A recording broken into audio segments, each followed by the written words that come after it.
దేవునిది ప్రత్యేకంగా తీయటం, ఆర్థిక విషయాల్లో దేవునికి నమ్మకంగా ఉండటం అనేది నేర్పించనందున ఈ ఆకాశ వాకిండ్లను విప్పి పట్టజాలనంత విస్తారమైన దీవెన మీకు కుమ్మరిస్తాను అనేటువంటి వాగ్దానం నా ఆత్మీయ బిడ్డల విషయంలో చాలా మందిలో నెరవేరల. ఎందుకంటే నేను దాన్ని ఎక్కువ బోధించలా.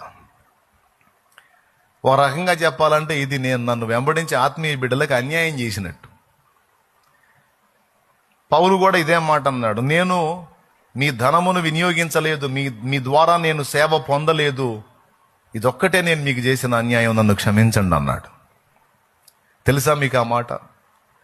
నేను మీకు భారముగా ఉండకపోతున్న విషయములో తప్ప మరి ఏ విషయంలో కూడా నేను మిమ్మల్ని ఇబ్బంది పెట్టలేదు, నేను చేసిన ఈ అన్యాయమును క్షమించండి అన్నాడు. ఇప్పుడు నేను కూడా సంఘం ముందు నా అన్యాయాన్ని ఒప్పుకోవాలి. అదే ఒప్పుకుంటున్నాను నేను.